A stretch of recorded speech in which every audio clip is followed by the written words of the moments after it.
All right, good evening, everybody.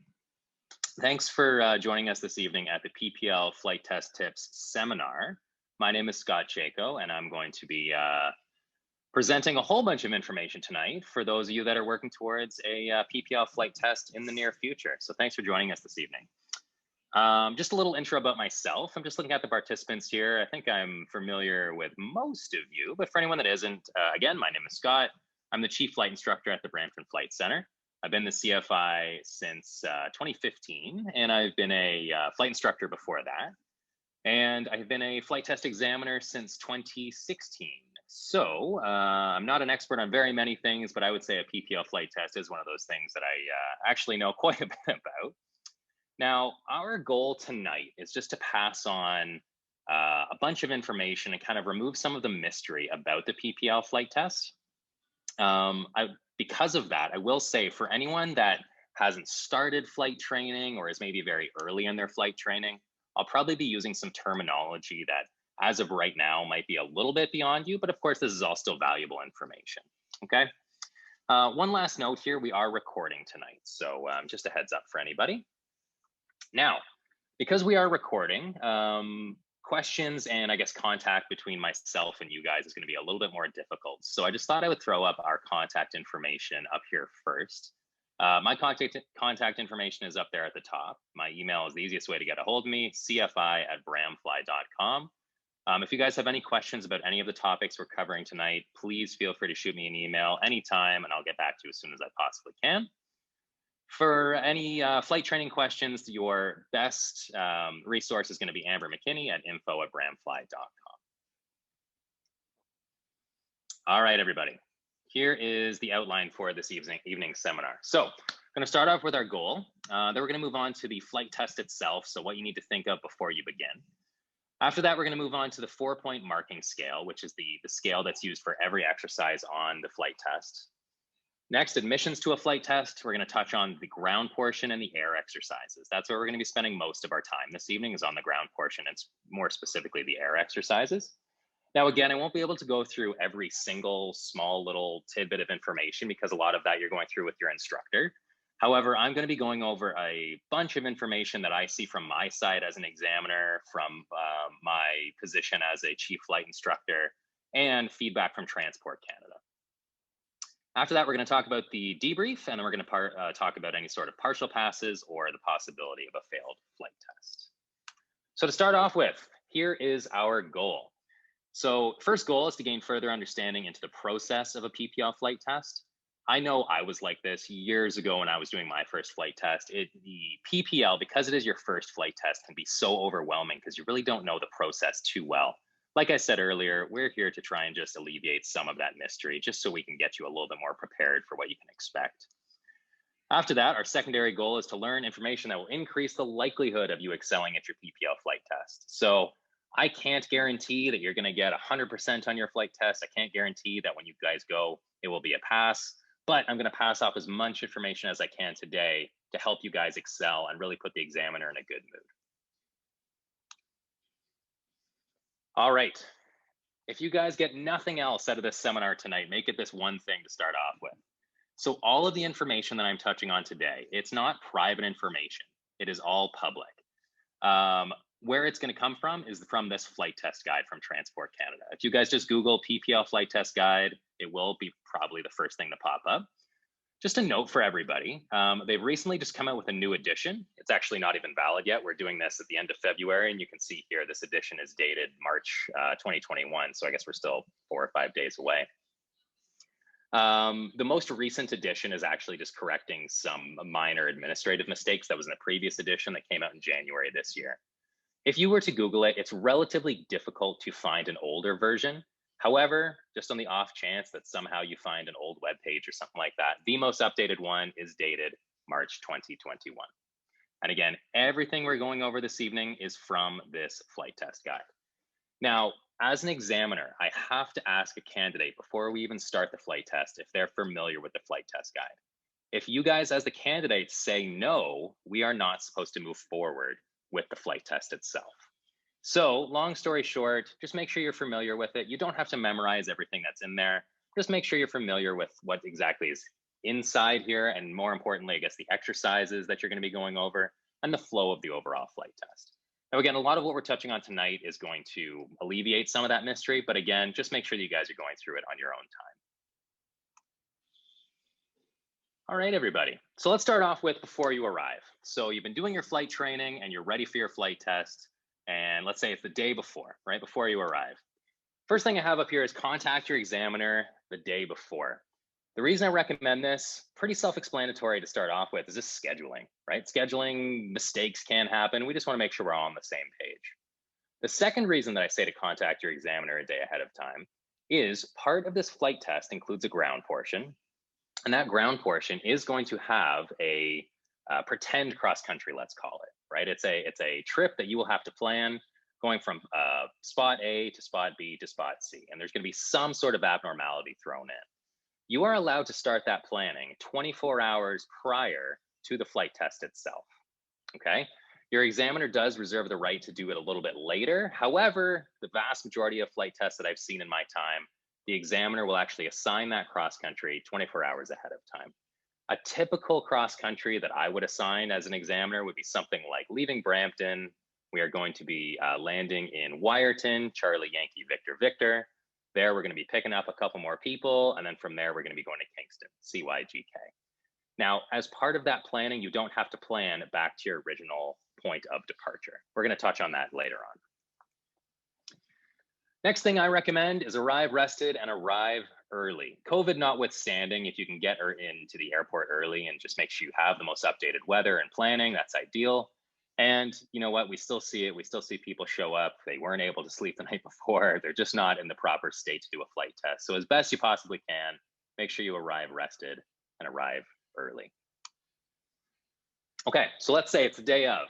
We need to put ourselves in the best mind frame moving forward. So what we need to have prior to actually starting the flight test is to have the entire cross-country planned.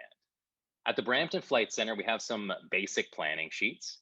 If you fill in every box that's on those planning sheets, right? So you have the nav log, the ICAO flight plan form, and your takeoff and landing calculations. If you fill in all of the boxes that are on those forms, there is not a question that I, as an examiner, can ask you that you don't already have the answer to, okay? If you are leaving some of those things blank, of course, as an examiner, our eyes are going to be drawn to that, and we're just going to start asking questions. So please make sure you have the entire cross-country planned before the beginning of the flight test. Same thing goes with weight and balances for all of the legs of the cross-country. So in that example that I gave, we're taking off out of Brampton, we're landing in Wyerton, we're taking off out of Wyerton, and then we're landing in Kingston. So you would need a weight and balance for all of those legs. So take off out of Brampton, landing in Wyerton, take off out of Wyerton, landing in Kingston. Now, in addition, if you guys read the flight test guide, you actually need to do a weight and balance for the actual flight, which you're going to be doing with the examiner. So when you're contacting them a day ahead of time, make sure that you're also getting the weight of the examiner, so you can have both of those, both of those weight and balances calculated. And then finally, it's very similar to the weight and balance calculations. Make sure that your takeoff and landing distances are calculated for all of the legs as well. So again, takeoff out of Brampton, landing in Wyerton, takeoff out of Wyerton, landing in Kingston in our hypothetical example. And the last thing that I recommend, if possible, is to place tabs in the journey log. So for those of you that have been flying, you know that there's a lot of things that we have to look at in the journey log, right? And it can take a little while. So if we're looking for something like the ELT or the pedostatic check, if you're flipping through all of those pages, it can take a little while. And on a flight test, if you're already a little bit stressed, if you're already under the gun, it can just put you in a anxiety-filled situation.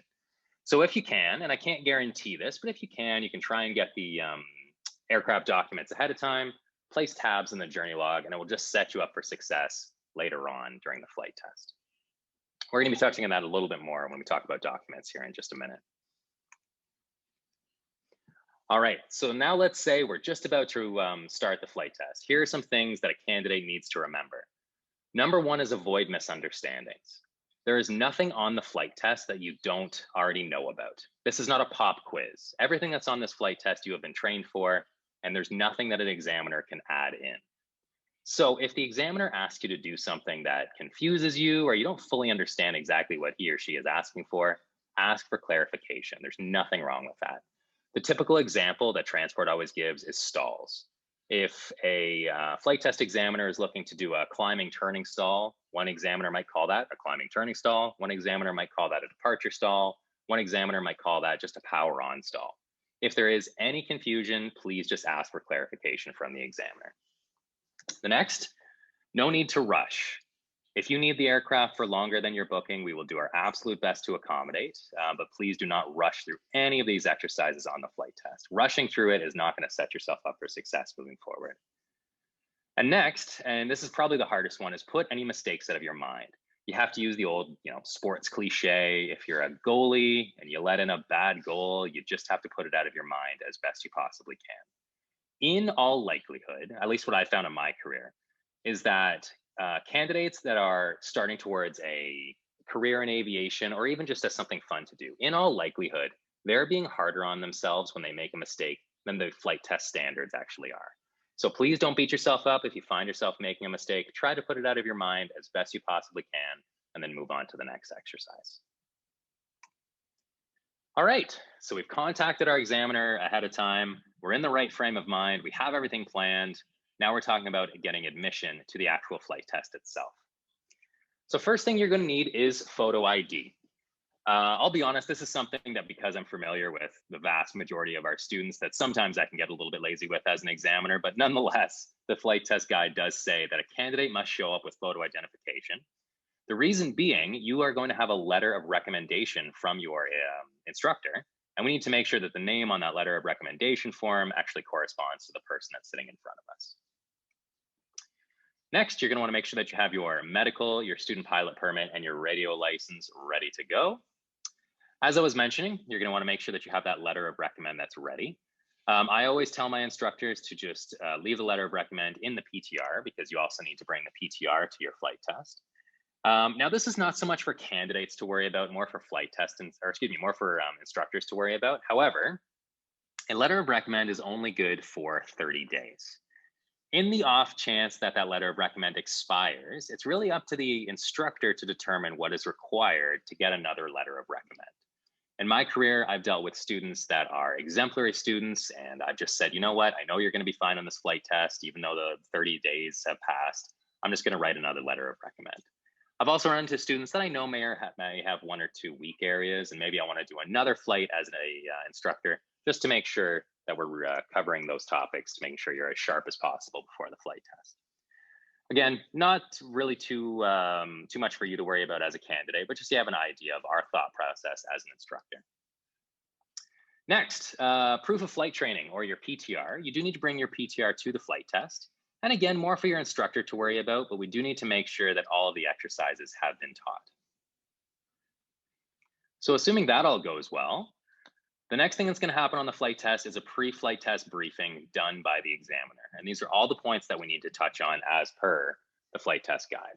So the first one is ALPD, which is the Aviation Language Proficiency Demonstration. This is effectively the replacement for something that was called the English test, or I guess the French test in Canada.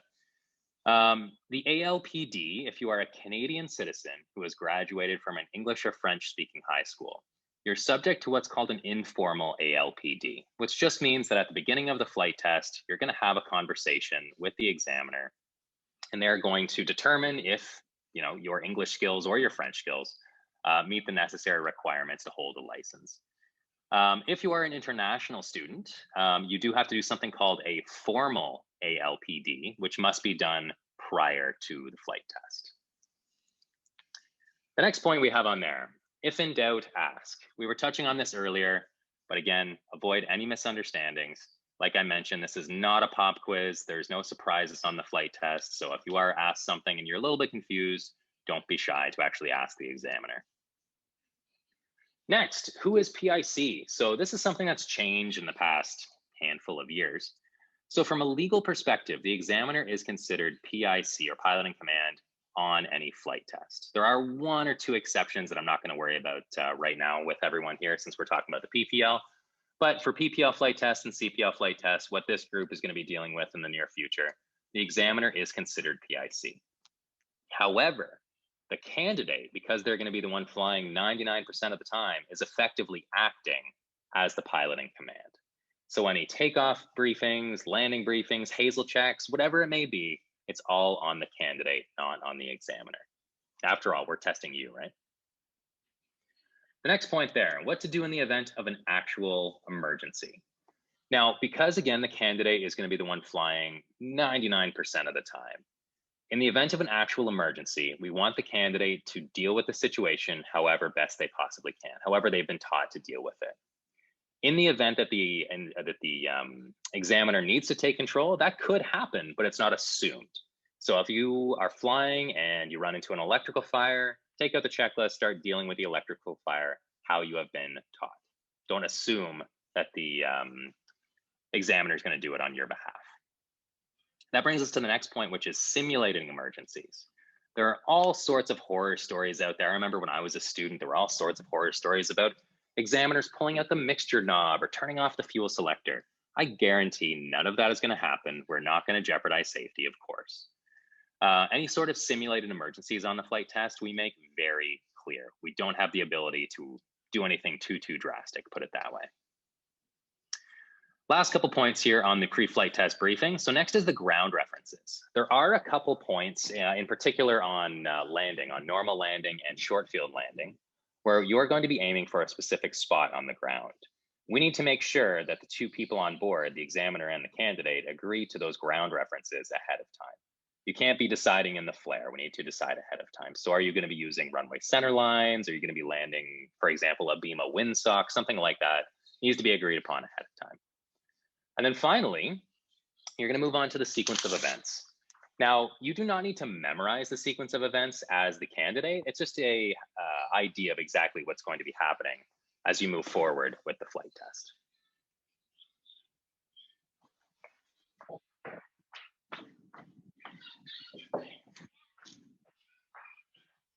Okay, next we're going to move on to the flight test report and the 4-point marking scale. So this is what the flight test report looks like. The top third is really just administrative points. So you can see there's the name of the applicant, instructor recommending the flight test, name of examiner, flight training unit, et cetera, et cetera. All of these bubbles here, all these numbers are just filling out different license numbers. Not so much what you need to worry about on the flight test itself. Now, what we're going to be focusing on this evening is everything below this line here where it says exercises. Now, we're going to be going through these one by one, but you can see next to every exercise, there is a scale of 1, 2, 3, or 4. What that actually means, I have it broken down here. This is right from the flight test guide. Transport Canada uses the 1 through 4 marking scale for all of their flight tests. A 4 is considered ideal. Transport Canada doesn't like to say the word perfect. They like to say the word ideal. 3 would be any sort of minor error. 2 would be any sort of major error. And then 1 is called a critical error. Now, from a pass-fail perspective, a 2, a 3, or a 4 are all considered a pass. The only thing that is considered a fail is a critical error. So if you were assessed a 1 on an exercise, that would be considered a fail on that specific exercise. Now, we're going to touch on this later on, but if you accumulate a number of 1s and 2s and it goes over a certain point, there will be what's called a full retest. So you'd have to do the entire flight test again. There's also something called a partial pass, where if you get a limited number of 1s on a couple exercises, then you would just have to go up and do those couple exercises again. We're going to touch on that at the end of the presentation. Now, just to give an example of the 1 through 4 marking scale. So let's choose steep turns. So steep turns has an altitude flight test restriction of plus or minus 100 feet.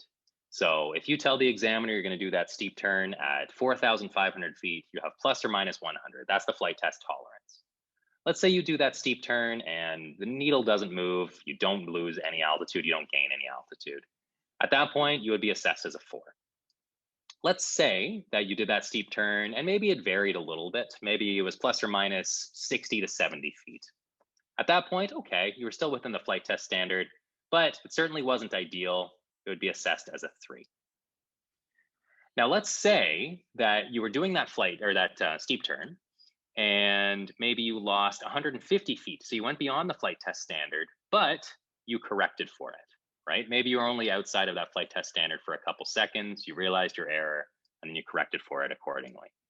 From there, well, it's certainly not ideal. It's certainly not a minor error. At that point, it would be considered a major error. So we would assess as a 2.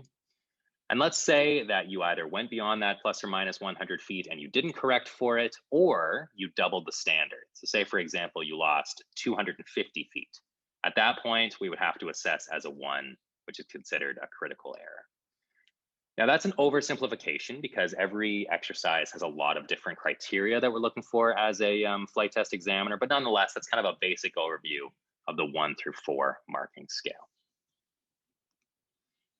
Okay, so at this point, you would have an understanding of the flight test itself. You've been briefed by the examiner, and now we're ready to actually start the exam process. So every flight test is going to start off with a ground portion. Now, the ground portion has 4 components to it: documents and airworthiness, aircraft performance, weight and balance, and then the pre-flight planning section. Now, what we're going to do is we're going to start off with documents and airworthiness. Now, I just have in front of me the flight test guide, so I'm just going to be referencing it as we go through the evening here, just to jog my memory about a couple things. Again, we're not going to be able to go incredibly in depth on every single thing, because that's really to go through with your instructor. But again, I'm just going to be bringing things up from an examiner point of view, little things that can help you guys moving forward. So if we're looking at the documents and airworthiness, under performance criteria, it starts off with determine that the documents required on board are valid. So there are very few questions that as an examiner, I can guarantee you're going to get on your flight test. However, one of them is you're going to have those documents in front of you, and the examiner in some way, shape, or form is going to ask, is the aircraft actually legal to fly from a documentation perspective? Now, before, remember, I referenced putting tabs in the journey log if you have the ability to do so. At that point, it becomes a little bit easier. You can point out everything in the journey log that we're looking for, all of the proper documentation, and just make sure it's valid. Next, determine that the aircraft documents, including the aircraft journey logbook and the maintenance release, stipulates aircraft serviceability. Again, ties into what we were talking about there earlier. The next point here, determine the number of flying hours remaining before the next service or maintenance task. So for those of you that are flying at the Brampton Flight Center, which is, I believe, everyone on the seminar this evening, our dispatch forms have the exact amount of hours that are required before the next inspection, right? So exactly where are we in that 50-hour cycle?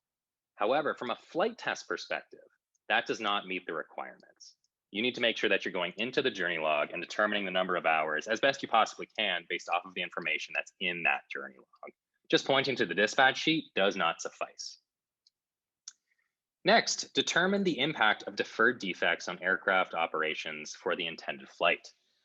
So deferred defects, as I'm sure most of the people on this call know, it means that there's something wrong with the aircraft. We can still fly. However, it may impact our flight in some way, shape, or form. Typical deferred defects would be something like a removed ELT. Maybe there's been something like a transponder removed. One thing that examiners complain about across the country is candidates, for the most part, are pretty good at determining the impact of deferred defects. However, one weak spot that we have as I guess, flight training units across the country is actually telling students how to properly define the term deferred defects. Okay, so go through that with your instructor and make sure you're comfortable actually defining what a deferred defect is and how that is going to impact our flight. The 2 examples we just spoke about, if we didn't have a transponder, right, well, we wouldn't be able to enter certain airspace.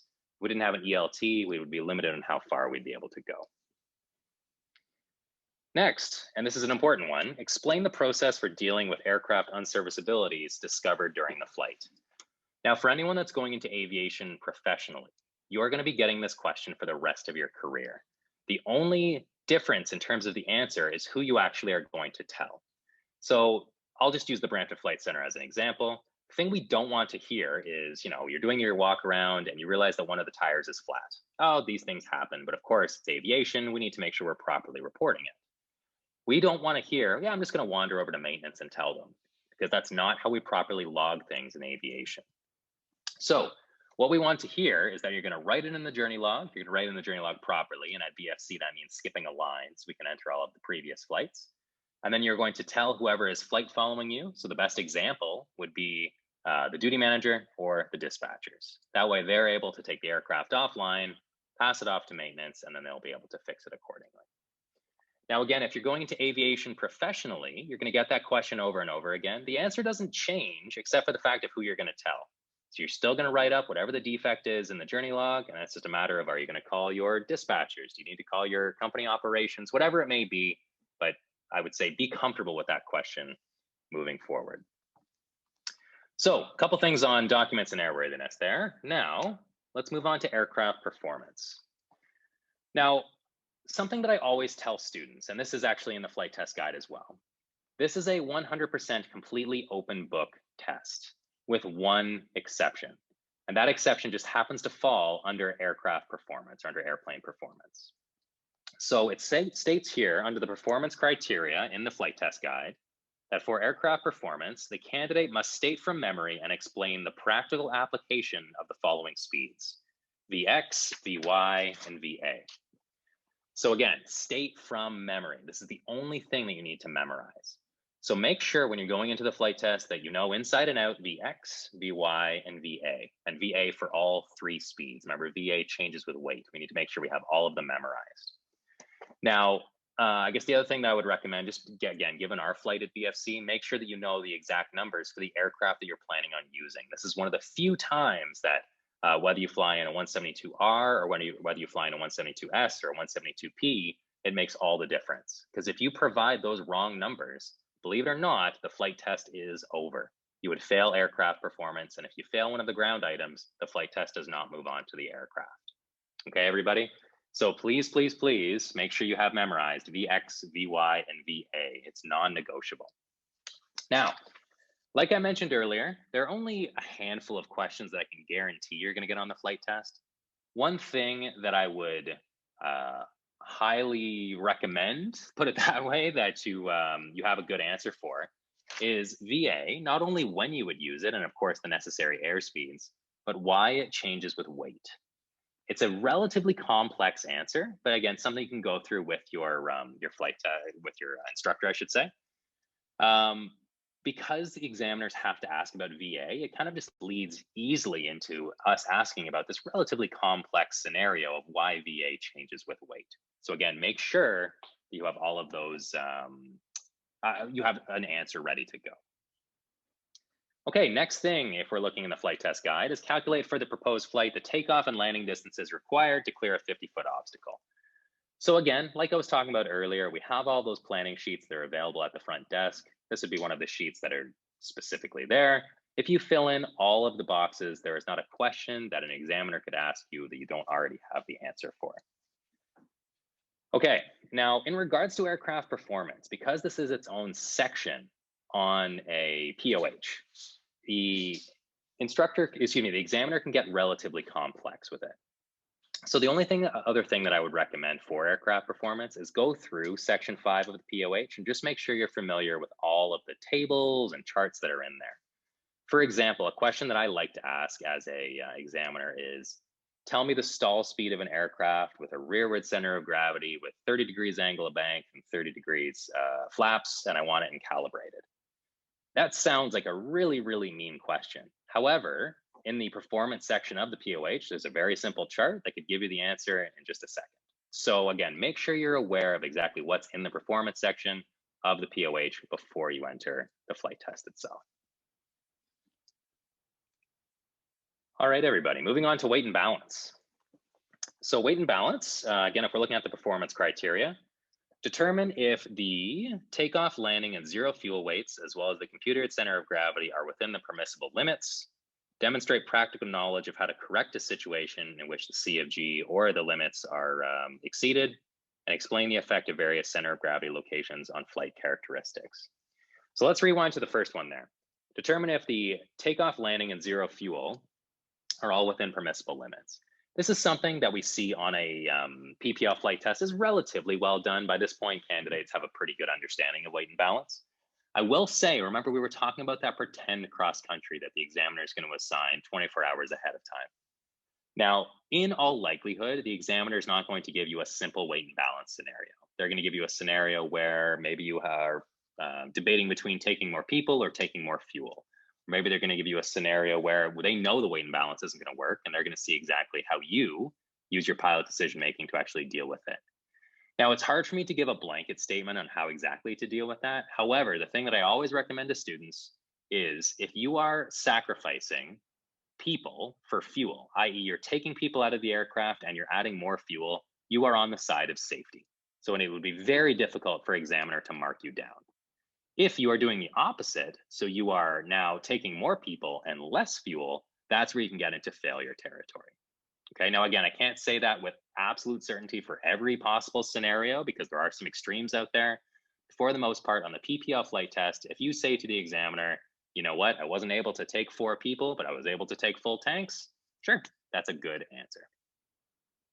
Now, another question that comes up often on the PPL flight test is, it says here, determine that the takeoff, landing, and zero fuel weights are all within the permissible limits.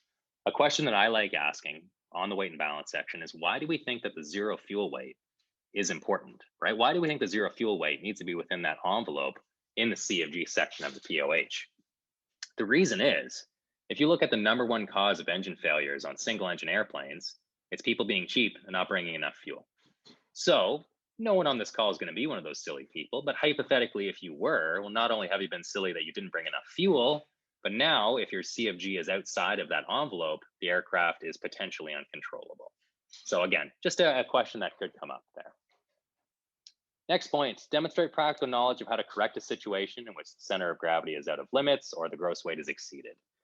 For this, again, I can't guarantee, but in all likelihood, the examiner is going to point to a section on the weight and balance envelope, and you would say how you would correct the situation. Would you have to shift something forward? Would you have to shift something aft? Would you have to add weight, take out weight? In all likelihood, not adding weight, but hypothetically.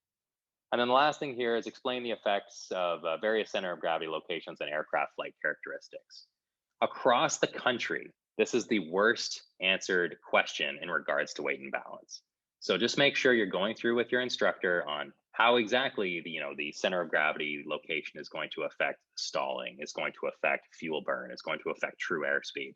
This is the worst answered question on weight and balance, again, across the country. Okay, great. Now, again, I can't say with absolute certainty, but these 3 sections of the ground, documents and airworthiness, aircraft performance, and weight and balance, they're going to go relatively quickly. Again, I can't guarantee that, but there's not a ton of questions that we can ask, right? We're relatively limited. Even there, when we were just talking about weight and balance, there's only 3 performance criteria. The big one in regards to the ground is the pre-flight planning. Now, if anyone's following along with me in the flight test guide, pre-flight planning, and we're actually going to get to this here in a second when we look at this, you can see here at the top, exercise 2, A, B, and C are ground items, right? So we were just talking about the documents and airworthiness. We spoke about aircraft performance, and then we spoke about weight and balance and loading. In typical Transport Canada fashion, they can't just make the final section of the ground, 2D. It's actually down here under 23A, pre-flight planning and procedures. So again, if anyone's looking in that flight test guide, it's actually under exercise 23A. So for me, it's page 26. So performance criteria for this, again, if anyone's following along, it's significantly more than the other 3 sections of the ground, hence why this is usually the longest section. So things that we're looking at here, picking a safe and efficient route, do not fly over water, right? Make sure that you're within gliding distance to a suitable landing site. Interpreting weather, NOTAMs, PIREPs, SIGMETs, whatever it may be. Determine the acceptability of the departure and destination runways, prepare contingency plans. There's a lot going on in here. Now, some standard questions that examiners, complain about have to do with the validity of VFR charts, right? Let's talk about that one first. So if anyone is looking at a VNC or a VTA, the examiner is going to ask exactly how you know that VNC or VTA is the most current and up-to-date chart. A lot of candidates will fold up the map and look at a date on the front. And yes, there are dates on the front of a VNC and a VTA, the VFR charts. However, if you look at those dates, they're not expiry dates, right? They're usually dates that, the information was gathered. For example, the topographical data was last gathered in 2008 or whatever it may be.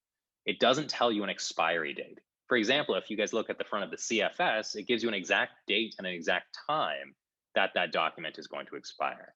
VNC charts do not have that. The easiest answer that you can give the examiner is just say, I would double check the edition number with the NAV Canada website.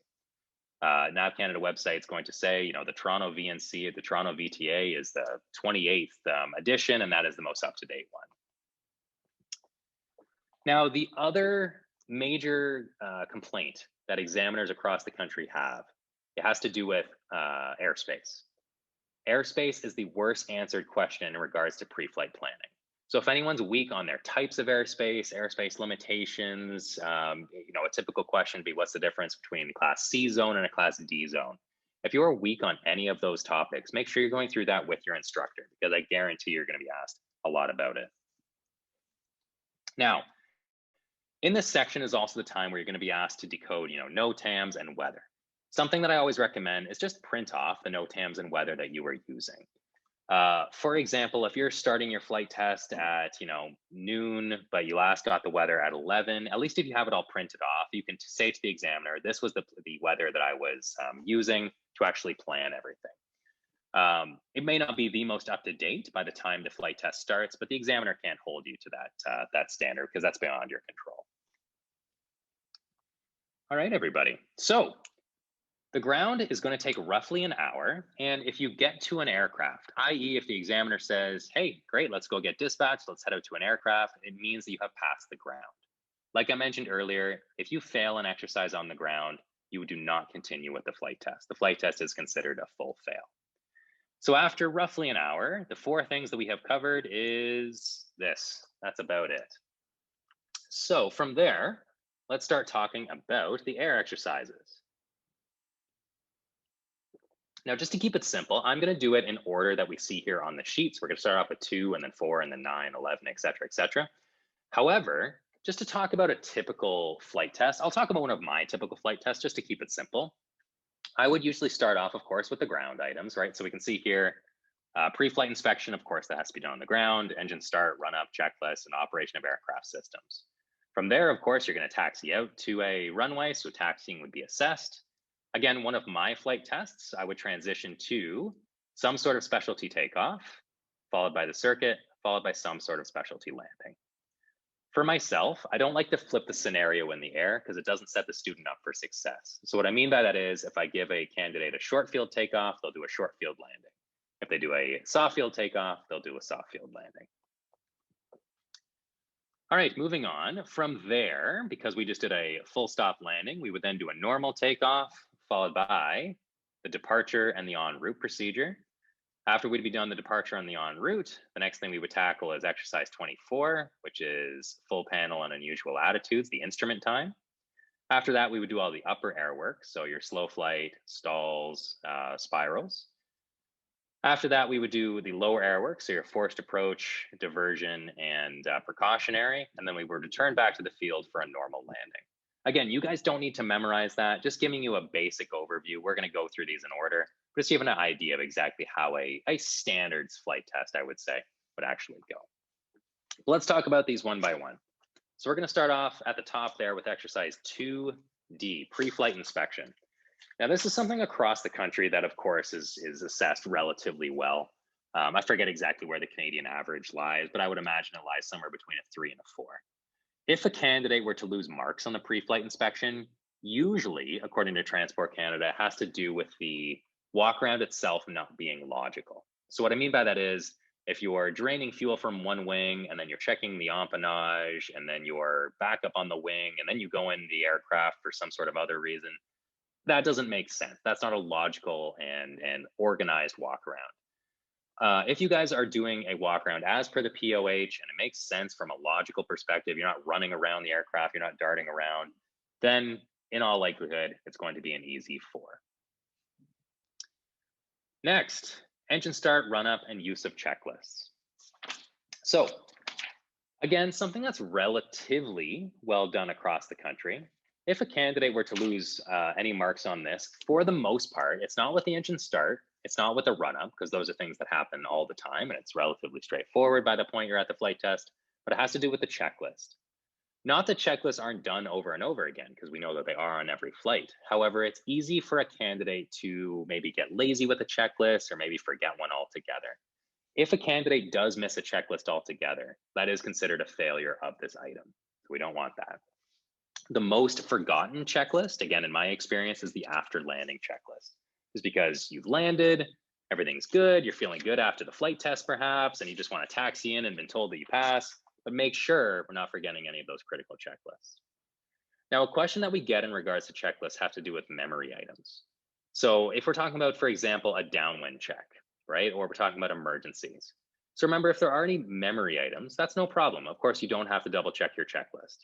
However, if there is something that is not a memory item and you're trying to do it from memory, myself as an examiner is going to start marking you down because we have not told you that's a memory item, right? And our memories are fallible.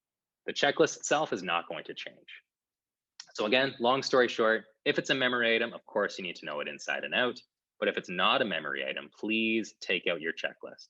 An example of that later on, when we're talking about emergency procedures down here with exercise 29, something that I like to ask is low voltage light. What are you going to do if you have a low voltage light that illuminates while you're flying?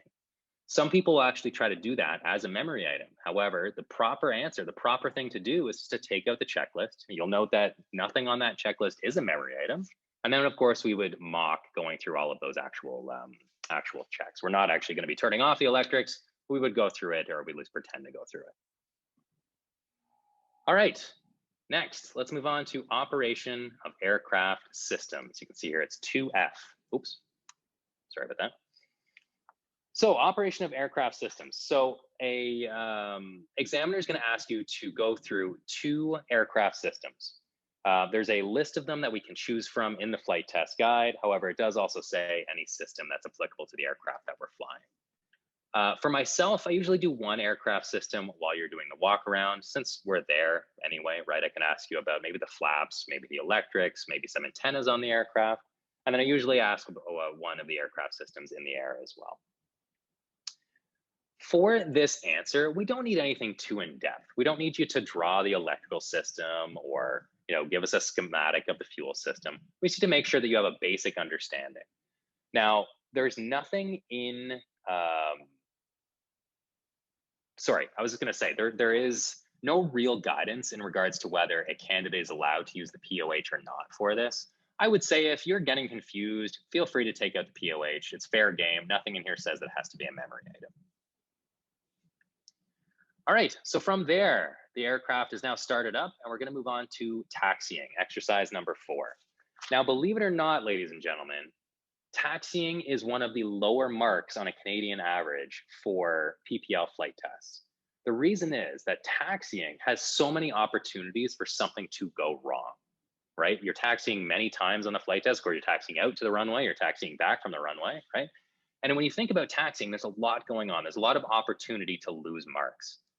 Going too fast, as an example, putting in the wrong aileron inputs, riding the brakes, or if you guys read the examiner guide, which is not something that you need to go through as a candidate, but hypothetically, it does mention in the examiner guide that if a candidate forgets to do his or her instrument checks during the taxiing portion, the best they can be assessed on this portion of the flight test is a 2, which means that every other thing on taxiing, every aileron input, all the speed, must be perfect just to be assessed as a pass. So don't neglect taxiing. That's my guidance to everyone that's here this evening. Do not neglect taxiing. Make sure you're taxiing properly at a proper speed, right on the center of the taxiway. If you need to vary the aircraft nose off of the taxiway, tell the examiner why. It's the easiest thing. Don't forget your aileron inputs and do not forget your instrument checks when you actually start taxiing. It's on our checklist, right? We don't want anyone forgetting. Okay, next, we'll move on to exercise number 9, which is the steep turn. So, steep turn, again, for a typical flight test, one of my flight tests would probably be done somewhere kind of in the middle, maybe a little bit past the middle of the flight test. The steep turn itself, if we're looking at it, has a whole bunch of different flight test standards because it's such a numbers-based exercise, right? We're dealing with altitude, we're dealing with airspeed, we're dealing with angle of bank, a whole bunch of things. Make sure that you're comfortable turning both directions, okay? Everyone in the history of aviation has a side that they prefer turning to for a steep turn. Some people like being on top of the steep turn. So again, if you're sitting on the left, that would be a right-hand steep turn. Some people like being at the bottom of the steep turn. So again, for you guys sitting on the left, that would be a left-hand steep turn. Anyway, just make sure you're comfortable turning both ways. Some examiners will stipulate exactly which way they want you to turn, some will not. If they don't say anything, feel free to choose whichever one you're more comfortable with, but it is well within the examiner's right to say, I want you to do a right-hand turn. Now, for the PPL level steep turn, you are allowed to use a landmark that's outside the aircraft. So for example, if we're doing a steep turn and there's a small town or intersection or a tower that's directly in front of the aircraft, and you've done all of the safety checks, you can do the steep turn and end the steep turn with that tower or town or landmark at the exact same place off the nose of the aircraft. However, for anyone that's working towards a CPL, once we move on to the CPL stage, we have to use headings. So again, the only thing that I would recommend if you are just stopping your flight training at a PPL, sure, you can be comfortable doing a steep turn based off of a landmark. If you're moving towards a CPL, start using those headings, cardinal headings ideally, for your steep turn practice. Where people lose a lot of marks on steep turn, the number one reason is altitude. That's across the country. This has to do with not usually getting enough back pressure. Usually people don't add enough back pressure. It's usually not the opposite of gaining altitude. And the other thing would be a proper lookout during the steep turn. In fact, for all of these exercises, except for instruments, if you're not looking outside, it is considered an instant fail. So just remember what your instructors taught you with, yes, we are looking outside the majority of the time during a steep turn, and we're going to look inside, reference the information that we need, and then return our eyes back outside.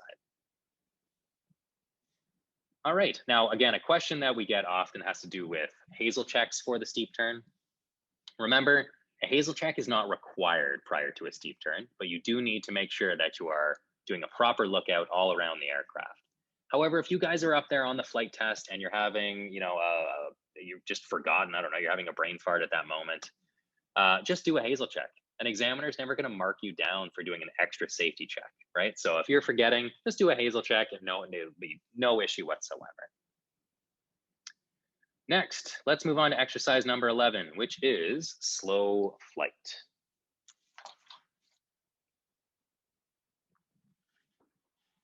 Okay, slow flight.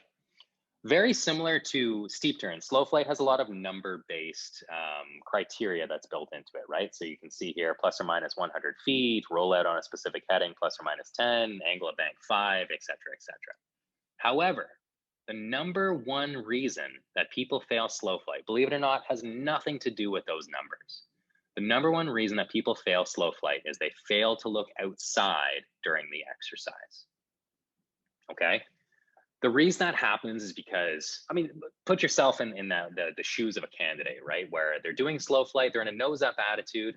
Everything they can see out of the windscreen in front of them is really just sky. We know that we don't have a very good lookout view when we are in slow flight.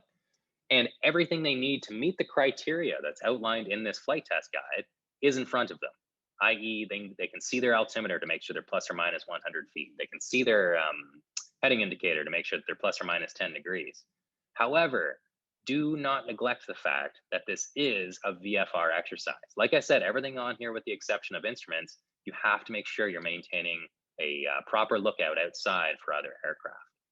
So particularly in slow flight, really accentuate the fact, really show the examiner that you are looking outside, really make it dramatic so the examiner doesn't miss that fact.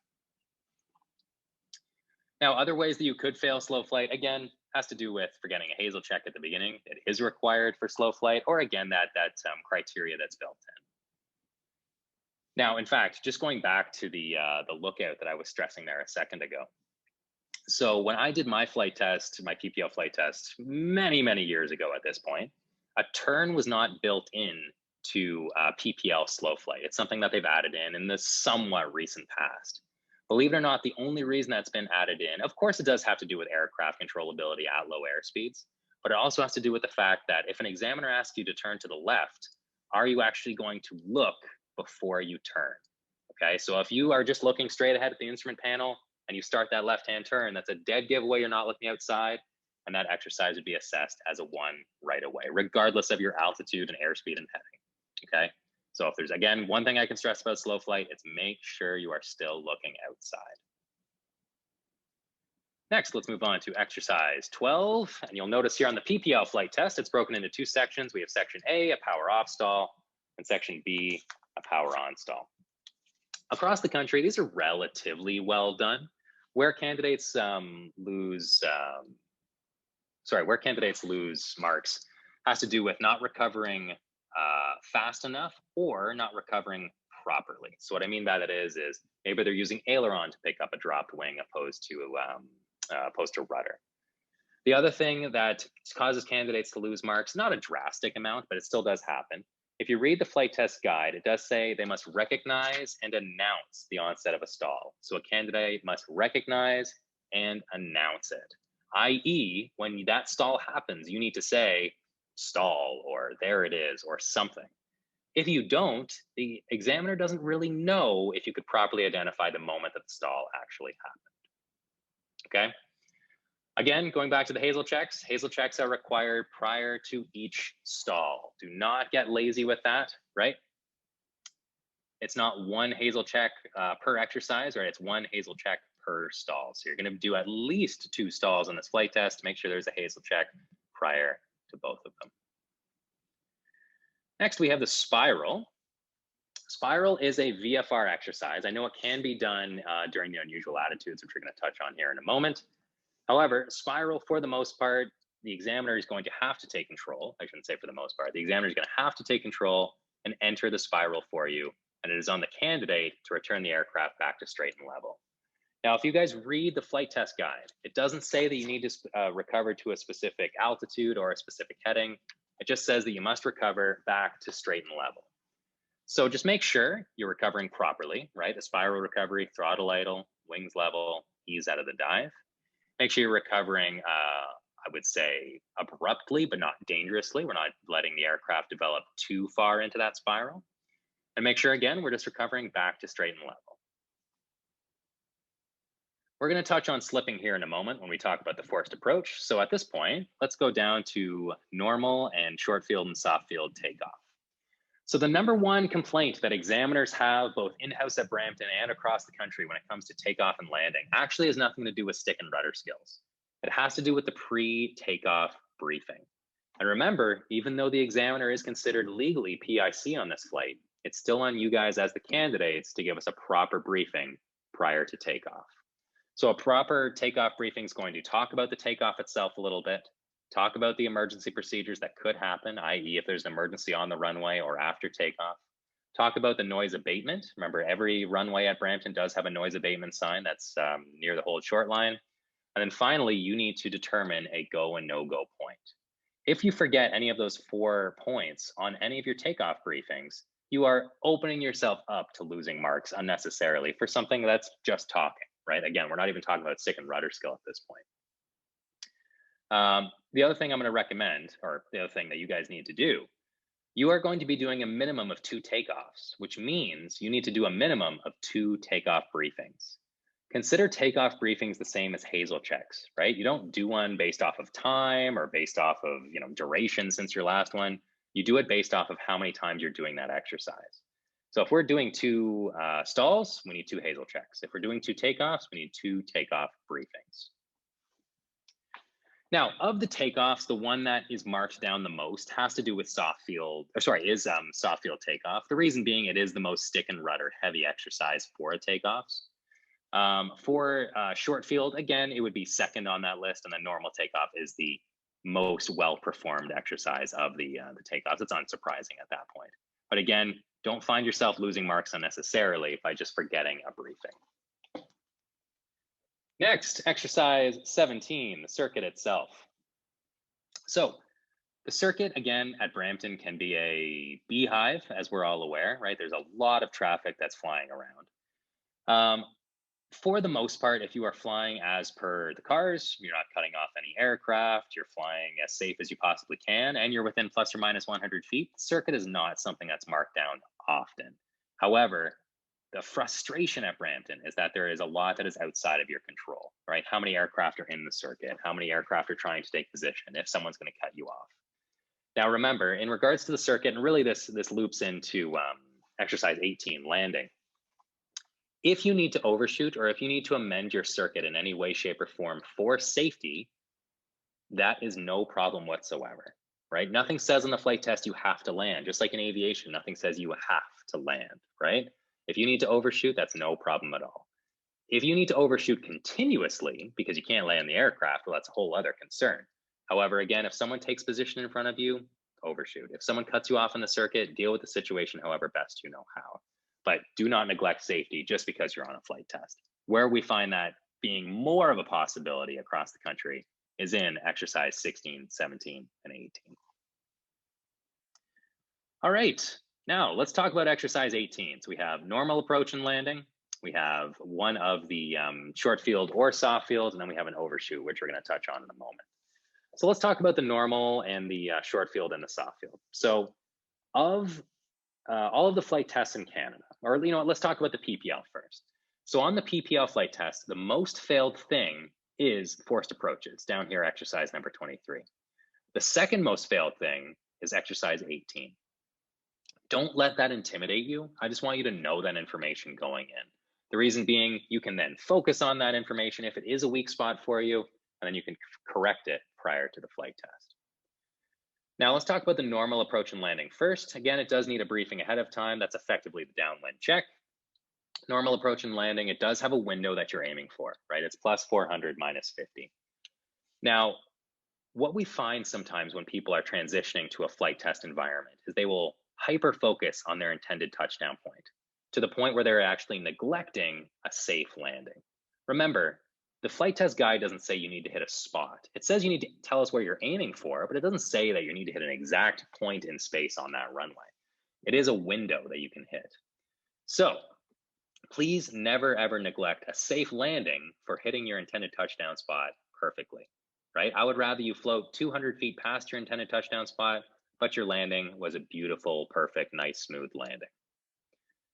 Now, moving on to the short field, that window does get a little bit smaller, right? It's plus 200, minus 50. But still, again, we don't want you hyper-focusing on that number.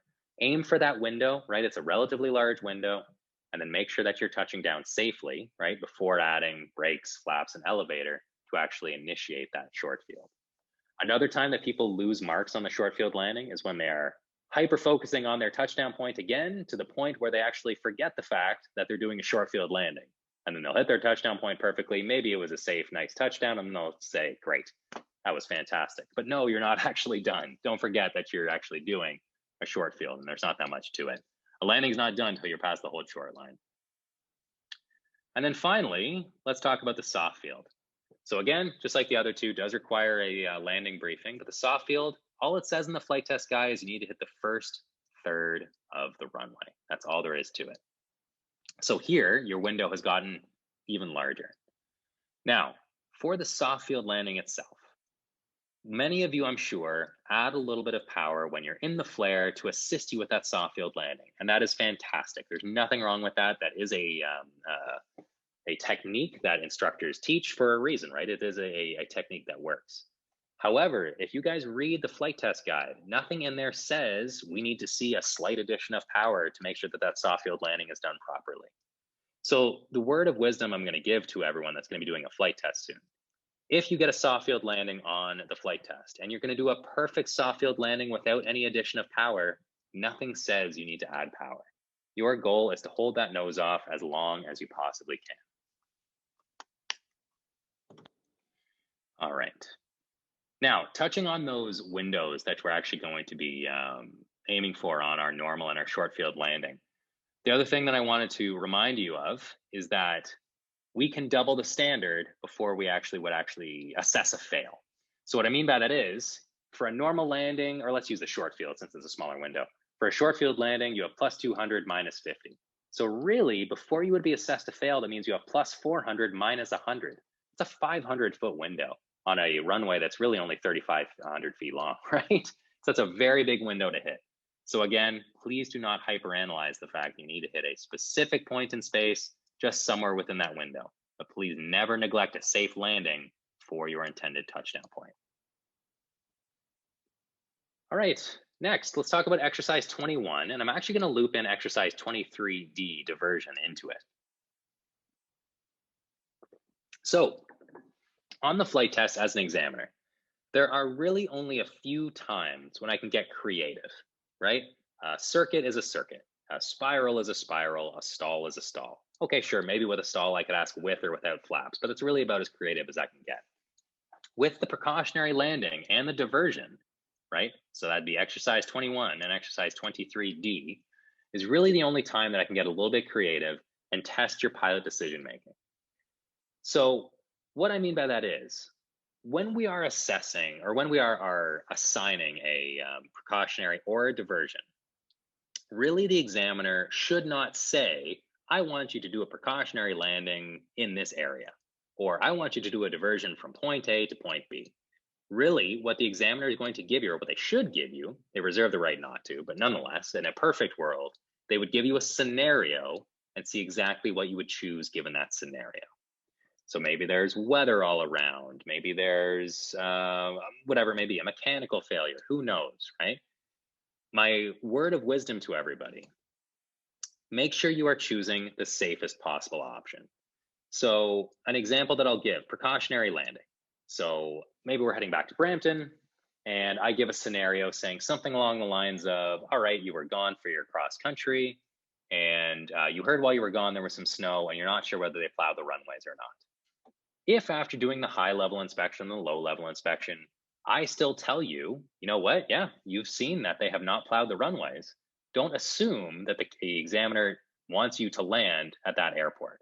So if I tell you, you know what, they haven't plowed the runways, I want to hear, yeah, I'm actually going to do a diversion somewhere else, see if they've actually plowed those runways. Don't get a case of get homeitis, right? Same thing applies for the diversion later on with exercise 23D. If I'm up there with a candidate and I say, you know, let's say we're in our practice area, right north of our field, and I say everything to the south is IFR conditions, I don't want to hear, well, you know what, I'm going to try a diversion back to Brampton, right?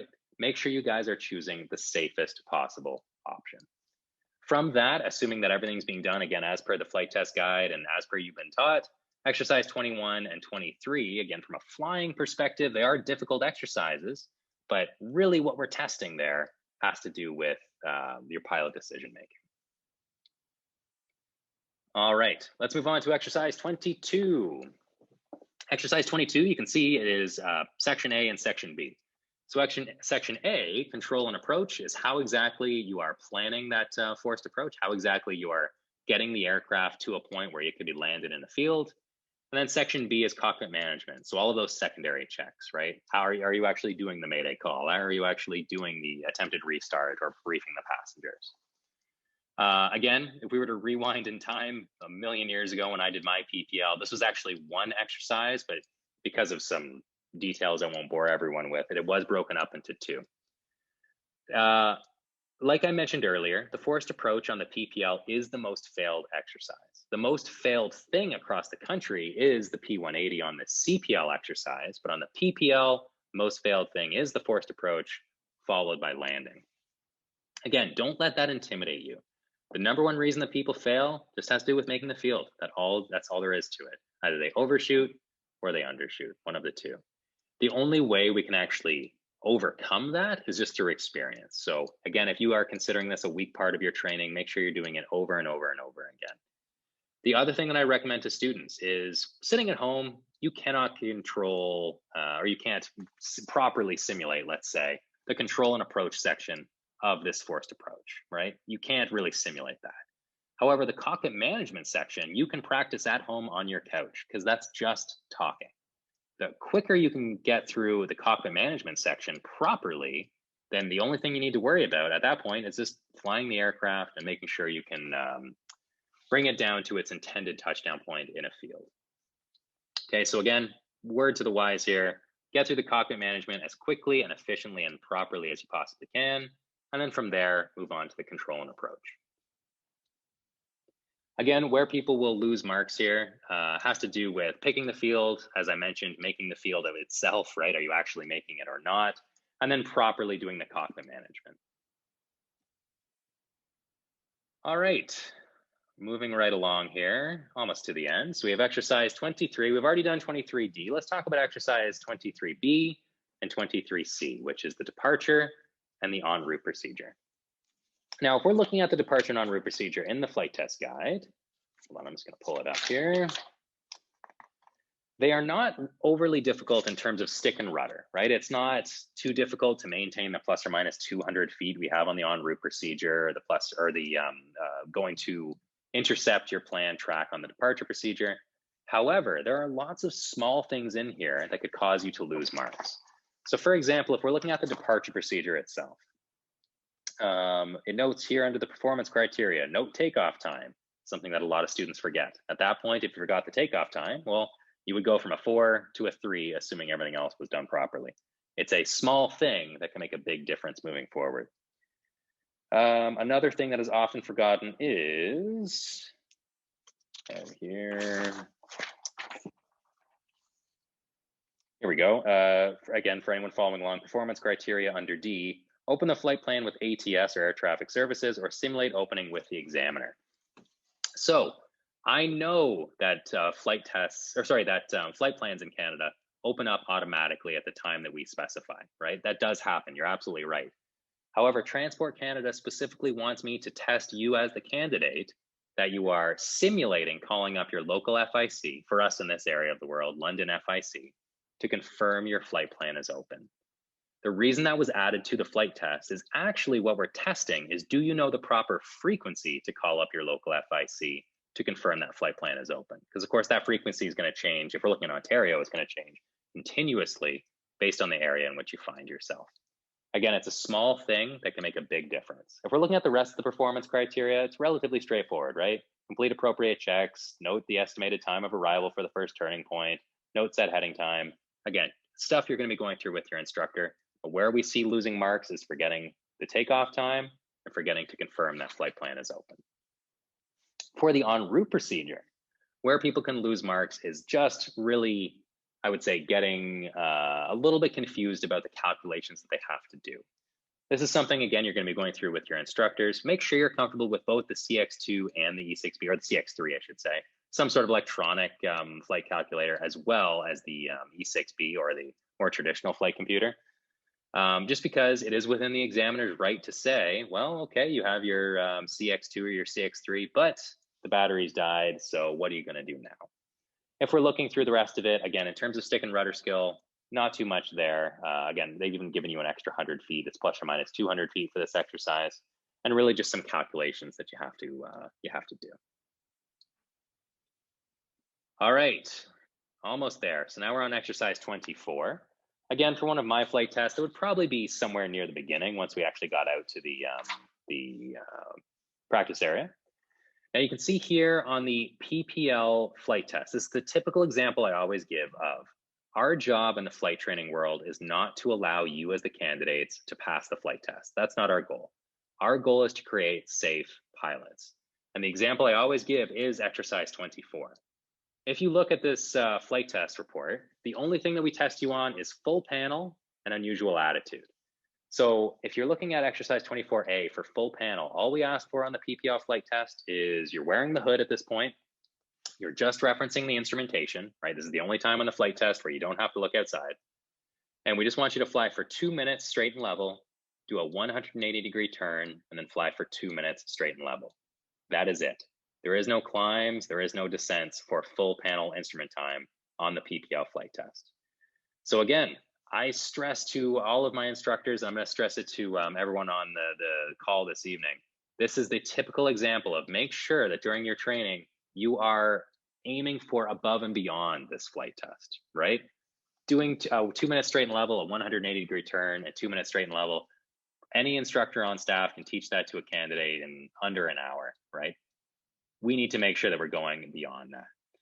Nonetheless, we're talking about flight test today.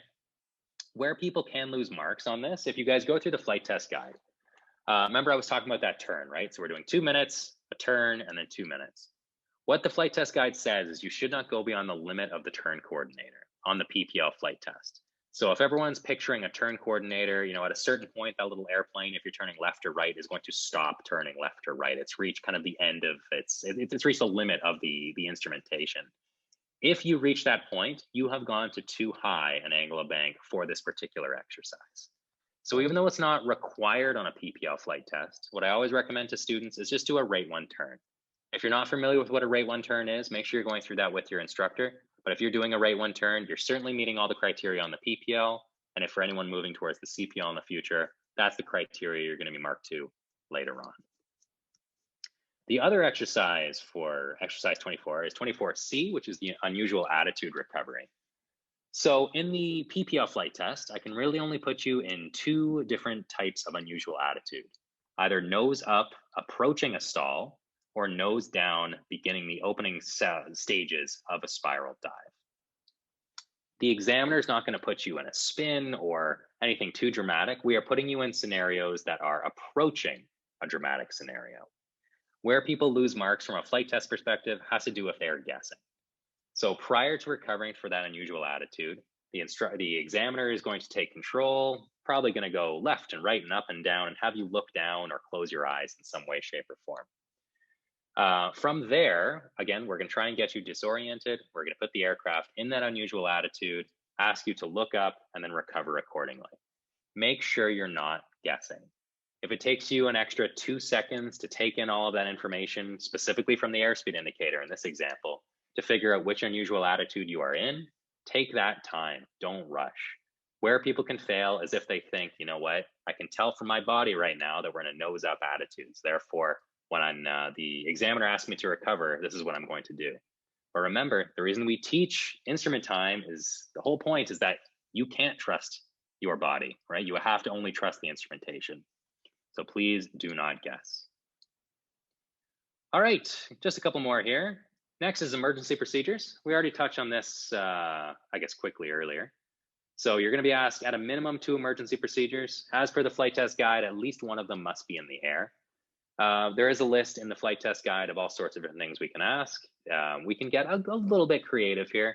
But again, if we ask you something that is not a memory item, make sure that you are taking out the checklist to double check your work. And then finally, we have radio communication.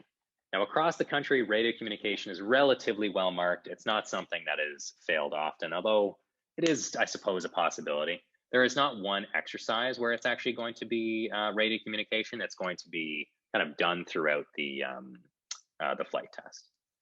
Now, just to rewind to a couple things that we missed here, overshoot is going to be done at the end of forced approach. Same thing with slips. At some point during your forced approach, in all likelihood, you will have to do some sort of slip. So usually an examiner is not going to say, show me a forward slip. It's something that will be done during the course of the flight test. Same thing with an overshoot. Usually an examiner is not going to say, show me an overshoot, because it's going to be done at the end of the forced approach anyway. However, it is still possible the examiner could ask that separately. So really, if we're talking about exercise 22, it can really be 4 things that are being assessed. So exercise 22A and B, exercise 15, which is a slip, and then exercise 18C, which is an overshoot. And that's everything on there. I know that was a lot of information, but that's why I put up my contact info first. So if anyone has any questions, don't be shy. Okay, so you went up. You did all of those exercises. Flight tests, again, I can only speak for the Brampton Flight Center. A PPL flight test is going to be somewhere between, in all likelihood, 1.4 to 1.7, kind of somewhere around that, not including the ground, which unto itself is going to be at least an hour. At the end of the flight test, you will have a debrief with the examiner, and you'll be informed of a pass or a partial pass or a fail right at the beginning of the debrief. You're not going to be held in suspense. Now, these flight test marks are protected under the Privacy Act from the Government of Canada. So only you, your instructor, the examiner, and the flight training unit are actually able to see your mark. If you want to volunteer that mark to other people, that's your prerogative, but we are not going to be sharing this mark with anybody. Now the question becomes, what if you make a mistake? Because mistakes do happen, of course. So there is something that's called a partial pass, and we touched on this at the very beginning of the seminar this evening. So that is if 2 exercises are assessed as a 1, right? So remember we were talking about that 1 through 4 marking scale. 1 is considered a fail. If you have 2 exercises that are considered a 1, either 1 or 2 exercises that are marked as a fail or given a 1, then you are subject to what's called a partial flight test, which is, let's say you go up and you just mess up on steep turns and slow flight. If everything else is considered a pass, then you would have to go back up with your instructor, make sure that the skills for steep turns and slow flight were back to a flight test level. And then you would just do a flight test with either the same examiner or another one. Nothing says it has to be the same person, with just those 2 exercises.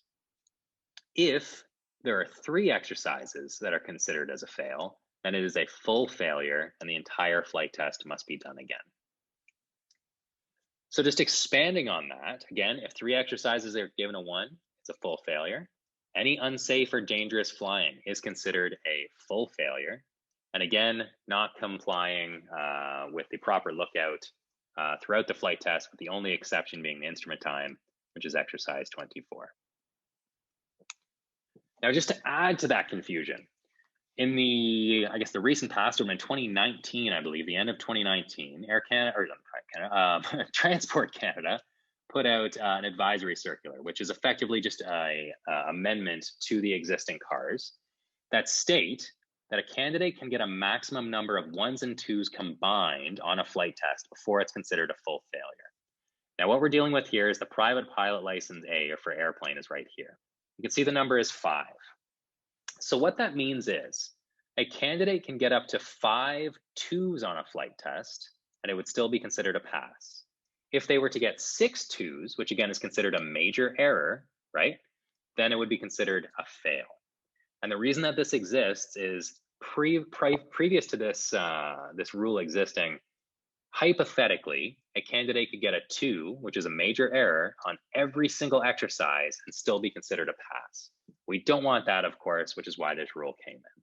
This can get a little bit confusing, so there is this example down here.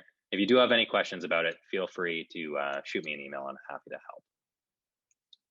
And that's all that we have this evening, everybody. So I hope I was able to answer a number of questions as best I can.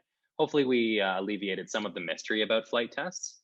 Again, if anyone has any questions, I put my email up there at the beginning of the seminar, or again, it's cfi@bramfly.com.